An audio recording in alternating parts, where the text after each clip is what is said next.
बिस्मिल्लाहिर्रहमानिर्रहीम अल्लाहुम्मा सल्ली अला मुहम्मद व आले मोहम्मद। अस्सलाम वालेकुम। एस्ट्रोलॉजी की क्लास के साथ आप लोग की खिदमत में हाज़िर हूँ। आज हमारा मौजू है जेमिनी असेंडेंट को, यानी जौज़ा लगन को हम पढ़ेंगे कि जौज़ा असेंडेंट के अंदर कैसे वो दीगर सियारों को जो हाउसेस की तरतीब है, डिवाइडेशन है, वो किस तरह से जेमिनी असेंडेंट करता है। उससे पहले कुछ सवालात मेरे पास हैं। उन सवालात का दो सवाल हैं। एक सवाल ये है कि नगीना जो पहना जाता है, जवाहरात, जेमस्टोन्स का जो इस्तेमाल है जायचे के अंदर, वो पैदाइशी जायचे से होगा या ट्रांजिट सियारों की पोजीशन से स्टोन्स पहने जाते हैं। कहने का मकसद ये सवाल ये है कि स्टोन जो हम पहनते हैं क्या वो पैदाइशी जायचे से पहने या वक्ती तौर के ऊपर सियारों की जो भी मूवमेंट होती है उसके हिसाब से नगीनों को पहना जाए। बड़ा अहम और बड़ा इम्पॉर्टेंट सवाल है, क्योंकि एस्ट्रोलॉजी के अंदर जेमस्टोन्स का इस्तेमाल जो है वो बिल्कुल ऐसे ही होता है कि किसी मरीज़ के लिए एक दवा का अहम होना ज़रूरी है। जेमस्टोन का जो एक्चुअल इस्तेमाल है उसके लिए सबसे पहली चीज़ ये देखी जाए कि जो भी नगीना किसी को आप तजवीज़ करें, आपको उसका डेट ऑफ बर्थ पता होना चाहिए, आपको टाइम ऑफ बर्थ पता होना चाहिए, आपको सिटी ऑफ बर्थ पता होना चाहिए। तो जो पैदाइशी एतबार से जायचा बनता है, कैलकुलेट किया जाता है, उसी से नगीना तजवीज़ किया जाता है। ऐसा बिल्कुल नहीं होता कि ट्रांजिट पोजीशन में प्लैनेट्स को देखकर वक्ती तौर के ऊपर आप कोई भी स्टोन लेकर पहन लें। अगर वो असेंडेंट के मुताबिक एंटी हुआ, अब तो दोस्त दुश्मन सियारे आप लोगों के सामने हैं कि आपका असेंडेंट जो है उसके मुताबिक आपका जो भी असेंडेंट का लॉर्ड या प्लैनेट बनता है और आप उसके बिल्कुल बरक्स, उसके ऑपोजिट अपने दुश्मन को ताकत दे दें, तो वो चीज़ नुकसानदेह भी हो सकती है। वक्ती तौर के ऊपर होता ये है कि पैदाइशी एतबार से जो स्टोन पहने जाते हैं, एक तो वो परमानेंट होते हैं कि आप उसको फॉरएवर पहन सकते हैं, या अगर किसी वजह से उस दौर में आपका कोई सयारा नीच का यानी डिबिलिटेशन में अगर हबूत का चल रहा है तो उस कुछ मुख्तसर अरसे के लिए आप उस स्टोन को रिमूव कर सकते हैं। अदरवाइज़ वही स्टोन होता है। ट्रांजिट पोजीशन के मुताबिक स्टोन्स को पहनना, जैसे अगर कोई प्लैनेट 15 डिग्री पे है, फ्रेंडली भी है, तो ऑलरेडी वो ताकत में है, लेकिन उससे रिलेटेड अगर आपको किसी काम की ज़रूरत है तो वक्ती तौर के ऊपर आप उसको मज़ीद बूस्ट देने के लिए, अगर वो अच्छा है, जायचे में आपके असेंडेंट के मुताबिक फ्रेंडली है और उसका ताल्लुक़ आपके उस काम से है, तो फिर उसका नगीना पहना जा सकता है। और एक और भी इसका कुलिया ये है कि जायचे में कोई भी सयारा अगर कम्बस्ट हो जाए यानी ग़रूब हो जाए, शम्स के करीब बैठा है, भले वो नीच का हो, भले वो हबूत है, डिबिलिटेशन है, या 6, 8, 12 घर में, तो फिर आप उसका नगीना लेकर पहन सकते हैं। सिर्फ़ इस हालत में अगर वो प्लैनेट ग़रूब हो जाए यानी शम्स के करीब है, शम्स 14 डिग्री पे है, उसी सेम हाउस में मार्स भी बैठा है और वो भी 14 डिग्री पे है, यानी शम्स ने उसकी ताकत को निल कर दिया। अब वो छठा घर हो, 8वां हो, 12वां हो, या हबूत का नीच का भी इवन हो, तो उसका स्टोन पहना जाता है। इसकी मिसाल ये है कि अगर बीमारी है, बीमारी का सयारा अगर ग़रूब हो जाता है, तो अगर आप उसको एक्टिव नहीं करेंगे तो इंसान लाइलाज हो जाएगा कि उसकी बीमारी का हल कोई नहीं होगा, उसको शिफा नहीं मिलेगी। तो इसी तरह ग़रूबियत की सूरत में चाहे कोई घर हो, कोई भी उसकी पोजीशन हो प्लैनेट की, तो बस ये एक कंडीशन होती है स्टोन पहनने की, अदरवाइज़ पैदाइशी जायचे से पहने। और एक चीज़ और वाज़े कर दूं कि कुछ ऐसे अफराद हैं जो माँ के नाम से, अपने नाम के आदात से, या जर्नली अपना ज़ोडिक साइन देखते हुए स्टोन लेकर पहन लेते हैं। फिर बहुत सारे ऐसे केसेस आते हैं जिसके अंदर अजीब व गरीब किस्म की मुश्किलात उनको फ़ेस करनी पड़ती हैं। तो सिर्फ़ और सिर्फ एक ही तरीका है जायचे के मुताबिक स्टोन पहनने का, और वो है आपका नाम, date of birth, time of birth और सिटी ऑफ बर्थ। अगर आपके पास टाइम ऑफ बर्थ नहीं है, सिटी ऑफ बर्थ नहीं है, देन उसके लिए आपको एक एक्सपर्ट ओपिनियन की ज़रूरत होती है या मज़ीद मेहनत की ज़रूरत होती है। फिर कहीं जाके आप स्टोन तजवीज़ कर सकते हैं, लेकिन मैं ये चीज़ आपको नहीं सिखाऊंगा क्योंकि ये तरीक़ाकार वैसे ही गलत है। दूसरा सवाल था कि सॉफ्टवेयर के अंदर जो डिफ़ॉल्ट लोकेशन है वो सेट नहीं हो रही है, उसको सेट करने का तरीका जो है वो बता दिया जाए। स्क्रीन पे इस वक्त सॉफ्टवेयर ओपन है। मेन पे आप जाते हैं, मेन से पहले है प्रेफरेंसेस, यहाँ से आपने क्लिक किया मेन प्रेफरेंसेस विंडो को। मेन प्रेफरेंसेस विंडो के अंदर नीचे सेलेक्ट सिटी में जब आप आते हैं तो एक हमारे स्टूडेंट हैं, उन्होंने विहाड़ी से उनका ताल्लुक़ है, लेकिन सिटी जो है वो उनकी सेलेक्ट नहीं हो रही। तो विहाड़ी के स्पेलिंग जब हम यहाँ पे लिखेंगे तो ऑटोमेटिकली पाकिस्तान आपने लिखा तो ये सेलेक्ट लोकेशन में सिटी में विहाड़ी आ जाता है। आप ये देखें कि कहीं आप उसके स्पेलिंग गलत तो नहीं लिख रहे। फिर उन्होंने बोला कि मैंने मुल्तान लिख के देखा, MULTAN मुल्तान, मैंने सिर्फ सिटी में मुल्तान लिखा। आपको स्टेट की ज़रूरत नहीं है, कंट्री अगर आप लिखते हैं ठीक है, आप इसको एंटर करेंगे तो दुनिया में जितने भी मुल्तान होंगे वो नीचे आ जाते हैं।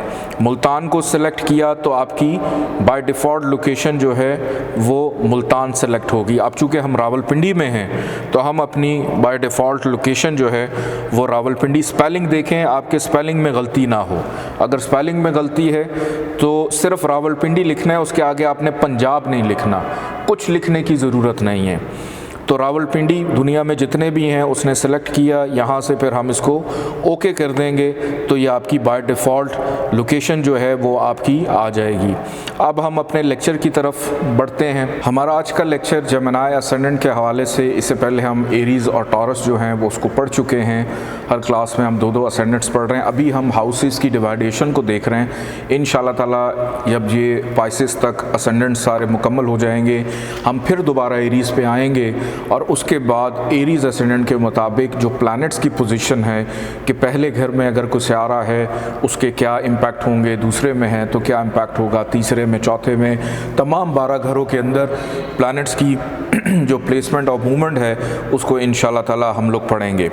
जेमिनी असेंडेंट नंबर 3 जहाँ पर लिखा हुआ है जायचे का ये पहला घर है, फर्स्ट हाउस है, 3 का मतलब है जेमिनी।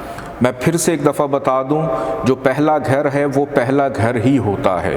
पहले घर में अब कौन से बुर्ज ने आके पड़ाव किया, आज पड़ाव किया है जेमिनी ने, कि आप जब जायचा बनाए और वहाँ पे नंबर 3 लिखा हो या जेमिनी का सिंबल बना हो तो उसका मतलब ये नहीं होता कि तीसरा घर जो है वो उठ के पहले घर में आ गया। पहला घर ही होगा। जो थर्ड ज़ोडिक साइन है वो असेंडेंट बनता है, वो लगन बनता है। जेमिनी असेंडेंट का लॉर्ड है मरकरी। आप लोगों के जहन में good planets and bad planets की जो डायग्राम है वो आप लोगों के माइंड में ज़रूर होनी चाहिए। उसके मुताबिक हम हाउसेस की डिवाइडेशन जो है वो करेंगे। हो सकता है कि कुछ एंटी प्लैनेट्स जो हैं इस जायचे में न्यूट्रल हो जाएं, एवरेज हो जाएं या ना हो।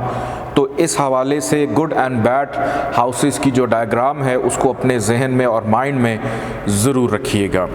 नंबर 3 जेमिनी असेंडेंट इसका है मरकरी, अतारद। मरकरी ने अपने पास इस जायचे में 2 घर रखे हैं, 2 बड़े अहम घर। एक पहला घर के फर्स्ट हाउस जो है वो मरकरी के पास है और उसके बाद चौथा घर, फोर्थ हाउस नंबर 6 जहाँ पर लिखा हुआ है 6 का मतलब है वर्गो यानी सुमला। जौज़ा और सुमला, जेमिनी एंड वर्गो, इन दोनों का जो लॉर्ड प्लैनेट है वो मरकरी होता है। तो मरकरी ने इस जायचे में पहला घर अपने पास रखा और एक दूसरा इम्पॉर्टेंट घर भी अपने पास रख लिया केंद्र हाउस का, वो है चौथा घर यानी ज़हनी सुकून, घर का सुख, ज़मीन जायदाद, प्रॉपर्टी, ये दोनों की दोनों इसके पास आ गई। अब मरकरी जो है वो इस जायचे के अंदर एक अच्छा प्लैनेट होगा क्योंकि मरकरी के पास मेन कंट्रोलिंग पावर है, मरकरी के पास मेन अथॉरिटी है। वो जहाँ जाएगा, जहाँ बैठेगा, जहाँ देखेगा वो अच्छाई ही पैदा करेगा। हाँ, डिग्री वाइज नील ना हो जाए या हबूत का ना हो जाए, डिबिलिटेशन का ना हो जाए, किसी 6, 8, 12 के घर में जाके ख़राब ना हो जाए, वो एक अलग बात है। लेकिन मरकरी जो कि मेन कंट्रोलिंग पावर रखता है इस जायचे का, सबसे अच्छा घर माना जाएगा। मरकरी ने अब इस जायचे के एक नेक्स्ट हाउस की जानिब बढ़ते हैं, दूसरे घर की जानिब। नंबर 4 जहाँ पर लिखा हुआ है, 4 का मतलब है ये जायचे का दूसरा घर है, second house. Second house 4 means cancer, कि इसने कैंसर को दे दिया, जिसका लॉर्ड प्लैनेट है मून। अब आपके पास good planets and bad planets की डायग्राम जहन में होगी कि मरकरी एक वाहिद सितारा है जिसकी सबके साथ बनती है, नहीं बनती किसके साथ नहीं बनती, मून और मार्स के साथ नहीं बनती। तो इस जायचे के अंदर मून जो है, सेकंड हाउस का जो लॉर्ड है, वो मरकरी का एंटी है। तो दूसरे घर को हम किसी भी सूरत में कभी भी एक्टिव नहीं करेंगे। ये चीज़ें अभी आपके लिए अजीब होंगी कि एक्टिव करेंगे नहीं करेंगे, ये कैसे होगा, ये इंशाल्लाह 1 बाय 1 जब हम असेंडेंट्स एंड प्लैनेट्स की पोजीशन को पढ़ना शुरू करेंगे तो ये चीज़ काफ़ी हद तक क्लियर हो जाएगी। तो इस जायचे के अंदर मून बेसिकली सेकंड हाउस का जो मालिक है, जेमिनी असेंडेंट के अंदर फाइनेंस का लॉर्ड है, ख़ानदान में इजाफे का मालिक है, बोलने का मालिक है। तो जेमिनी असेंडेंट में साहिब जायचा को कहीं ना कहीं ख़ानदान से कोई ना कोई मसले मसाइल रहेंगे। फिर एंटी है मून, तो जहाँ जहाँ जाएगा वहाँ पर बेचैनी, घबराहट, तलखी पैदा करेगा। तो इस जायचे में सेकंड हाउस जो है एक एंटी प्लैनेट को इसने दे दिया जो कि इसका दोस्त नहीं है। नेक्स्ट हाउस की जानिब बढ़ते हैं। Next house, third house, number 5 जहाँ पर लिखा हुआ है, ये इसने दे दिया सन को, यानी शम्स को दे दिया। मरकरी और सन ये दोनों आपस में दोस्त हैं। लेकिन तीसरा घर जो है शम्स के पास जो गया है, थर्ड हाउस के अंदर होती है फजूल की मेहनत। ये मैं बार बार आपको याद करवाता रहूँगा कि हर इंसान अपनी ज़िंदगी में सब कुछ हासिल करना चाहता है लेकिन मेहनत नहीं करना चाहता। ये एक फितरती कुदरती अमल है। तो थर्ड हाउस चूँकि मेहनत का घर है, ज़िम्मेदारियों का घर है, अननेसेसरी ज़िम्मेदारियों का घर है, गलत फहमी का घर है, छोटे बहन भाइयों का भी इवन घर है, कम्युनिकेशन का भी घर है। तो सन इस जायचे के अंदर भी दोस्त है उसका, लेकिन एक ऐसा घर लेकर बैठा है जिसमें ज़िम्मेदारियां बहुत सारी हैं। तो इस असेंडेंट के अंदर भी सन को हम एक तरह से उसका फ्रेंडली नहीं मानेंगे, क्योंकि वो जिधर जिधर जाएगा ताल्लुक़ है उसका ज़िम्मेदारियों से। औलाद के घर में है, ज़िम्मेदारी औलाद की बढ़ा दी। मोहब्बत के घर में है, मोहब्बत की ज़िम्मेदारी बढ़ा दी। माँ बाप के घर में है, माँ बाप के साथ ज़िम्मेदारी। कारोबार के घर में, कारोबार में मेहनत, हर्डल्स। दोस्तों के साथ है, वहाँ मेहनत उसने। तो हर चीज़ में एफ़र्ट्स और मेहनत के छोटी छोटी चीज़ के लिए साहिब जायचा को इवन कई दफ़ा पानी भी उसको खुद उठ के पीना पड़ेगा। गो के पीना चाहिए, लेकिन इंसान जो है वो आराम पसंद है। तो सन इस जायचे के अंदर दोस्त होने के बावजूद फजूल की मेहनत लेकर बैठा है। तो इसको भी हम कभी भी इस जायचे में एक अच्छा, जैसे एक ख़राब सियारा एवरेज न्यूट्रल हो जाता है अच्छी जगह मिलने से, इसी तरह एक दोस्त प्लैनेट भी एक ऐसी चीज़ मिल जाने की वजह से उसको भी थोड़ा सा साइड पे रखना पड़ता है कि आपकी यहाँ पे ज़रूरत नहीं है। तो सन को कभी भी इस जायचे में स्टोन पहनाकर एक्टिव नहीं किया जाता, वरना फजूल की हार्डशिप बढ़ जाती है। नेक्स्ट हाउस की जाने बढ़ते हैं। जायचे का फोर्थ हाउस जो कि मरकरी ने ख़ुद अपने पास रखा हुआ है, उससे आगे हम बढ़ते हैं। जायचे का फिफ्थ हाउस, पाँचवां घर। नंबर 7 जहाँ पर लिखा है, ये जायचे का है पाँचवां घर। 7 का मतलब है लिब्रा, मेज़ान, जिसका लॉर्ड प्लैनेट है वीनस। वीनस के पास इस जायचे के 2 घर हैं, एक पाँचवां घर और एक इस जायचे के अंदर 12वां घर भी है। नंबर 2 जहाँ पे लिखा, 2 का मतलब है टॉरस। चूँकि जेमिनी से शुरू हो रहा है तो नेचुरली जो उससे पिछला घर होगा वो टॉरस होगा। टॉरस के बाद जेमिनी आता है और जेमिनी से पहले टॉरस आता है, तो ये नेचुरल है। तो वीनस इस जायचे में असेंडेंट का दोस्त भी है कि मरकरी और वीनस की आपस में दोस्ती है, दोनों फ्रेंडली हैं। प्लस वीनस को इस जायचे में मोल तरकोन यानी ट्रायंगल का एक घर मिल चुका है, उसकी वजह से भी इसकी अफादियत बढ़ जाती है। तो तो इस जायचे में वीनस जहाँ जाएगा, जहाँ बैठेगा, जहाँ देखेगा वहाँ पर फ़ायदा ही देगा, नुकसान नहीं देगा, अनलेस और अनटिल उसके ऊपर कोई ऐसी थ्योरी अप्लाई ना हो जाए कि वो बाउंड हो जाए बुरे असरात देने के लिए। थ्योरीज़ क्या हैं हम वन बाय वन पढ़ेंगे। अभी इस कॉन्सेप्ट को समझना है कि हाउसेस की डिवाइडेशन असेंडेंट के मुताबिक किस तरह से चल रही है। नेक्स्ट हाउस की जानिब हम बढ़ते हैं कि इस जायचे का छठा घर नंबर 8 जहाँ पर लिखा हुआ है और इस जायचे का 11th हाउस नंबर 1 जहाँ पर लिखा है कि एक नहज घर और एक 11वां घर। छठा घर नहज घर, 8 का मतलब है स्कॉर्पियो और 1 का मतलब है एरीज।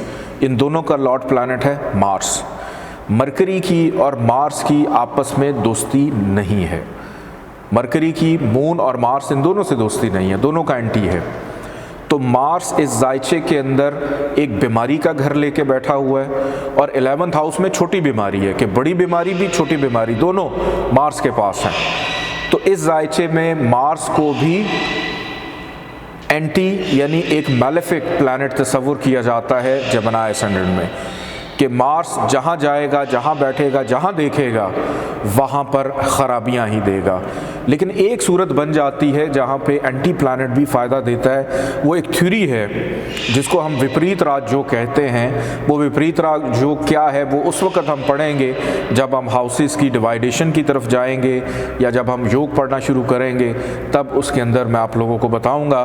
बहरहाल इस डिवाइडेशन के मुताबिक मार्स जो है वो जेमिनी असेंडेंट में एंटी है, मैलेफिक है। इसका स्टोन कभी भी कैरी नहीं किया जाता वरना बीमारियों को एक्टिव कर देता है। नेक्स्ट हाउस की जानिब बढ़ते हैं। जायचे का 7वां घर 7th हाउस नंबर 9 जहाँ पे लिखा हुआ है। 9 का मतलब है सेजिटेरियस और जिसका लॉर्ड प्लैनेट है जुपिटर।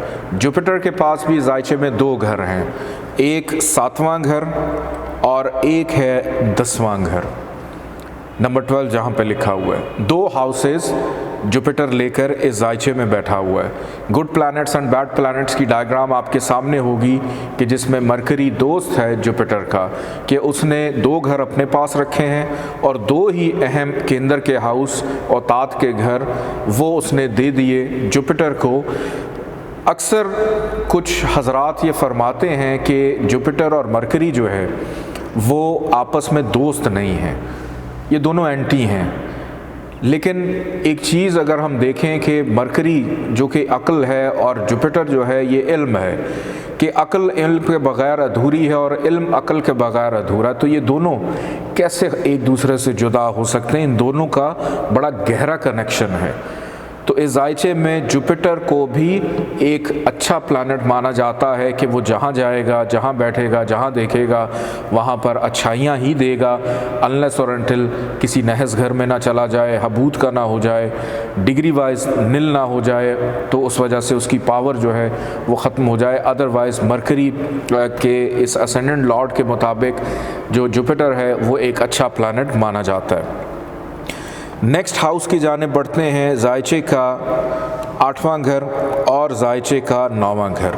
नंबर 10 जहाँ पे लिखा हुआ है ये 8वां घर है और नंबर 11 जहाँ पे लिखा है ये जायचे का 9th हाउस है कि 10 का मतलब कैप्रिकॉन, 11 का मतलब एक्वेरियस। घर अपनी जगह पे हैं लेकिन नंबरिंग जो है वो ज़ोडिक साइंस की है। ज़ुहल सैटर्न जो है इस जायचे के अंदर, अब आप ये सोचें कि एक नहस घर भी है, एक 9वां घर भी उसके पास है, तो हम ज़ुहल की अफादियत को क्या समझें। तो सिंपल सी बात मैं आपको बता देता हूँ कि सैटर्न एक तो एक्वेरियस के लिए ख़ास है, दूसरे नंबर पे सैटर्न को मरकरी ने जायचे में मूल तरकोन का एक घर दिया हुआ है। मूल तरकोन का घर जिस भी प्लैनेट को मिलता है उसके पास भले दूसरा कोई नहस घर क्यों ना हो तो उसकी अफादियत अच्छी हो जाती है, बेहतर हो जाती है। तो जेमिनी असेंडेंट के अंदर सैटर्न जो है वो भी एक अच्छा प्लैनेट रहेगा, जहाँ जाएगा, जहाँ बैठेगा, जहाँ देखेगा, फ्रेंडली भी है मरकरी का दोस्त भी है, तो फ़ायदा ही देगा, नुकसान नहीं देगा। अनलेस और अनटिल उसके ऊपर कोई ऐसी बैड थ्योरी अप्लाई हो जाए, कोई ख़राबी उसके ऊपर अप्लाई हो जाए, देन वो ख़राबी देगा। अदरवाइज़ ज़ुहल चूँकि जेमिनी असेंडेंट का दोस्त है, बल्कि एक योग लगता है जिसको हम कहते हैं साढ़सती, ज़ुहल की वजह से साढ़सती लगती है। तो जेमिनी असेंडेंट, ये हैरानगी की बात है कि जेमिनी असेंडेंट वालों को साढ़सती नहीं लगती है। क्यों? क्योंकि जिस सियारे ने साढ़सती लगानी है वो लगन का दोस्त है, उसको मूल तरकोन का अच्छा घर भी मिला हुआ है। अगर वो हबूद का नहीं है, वो नीच का नहीं है, तो कभी भी साढ़सती के जो असरात हैं वो जेमिनी असेंडेंट के ऊपर अप्लाई नहीं होते। तो ज़ुहल भी इस जायचे के अंदर एक नसीब का घर लेकर बैठा है, एक हर्डल्स, मुश्किलात, विरासत का घर लेकर बैठा है, जहाँ जाएगा, जहाँ बैठेगा फ़ायदा देगा, अनलेस और अनटिल वो किसी ज़द में ना आ जाए, किसी ख़राबी की नज़र में ना आ जाए। तो इस तरह से जेमिनी असेंडेंट के अंदर हाउसेस की जो तरतीब है उसको डिवाइड किया जाता है। मैं एक दफ़ा रिवीजन करवा देता हूँ। मरकरी चूँकि असेंडेंट का लॉर्ड है, अच्छा है। मून इस जायचे में एंटी है। सन दोस्त होने के बावजूद फजूल की जिम्मेदारियाँ लेकर बैठा है। वीनस इस जायचे में अच्छा है। मार्स जो है वो इस जायचे के अंदर एक एंटी प्लानट है। जुपिटर इस जायचे में अच्छा किरदार अदा करेगा, और सैटर्न जो है वो भी मोल तरकोन का घर मिलने की वजह से, दोस्त होने की वजह से इस जायचे में फ़ायदा ही देगा, नुकसान नहीं देगा।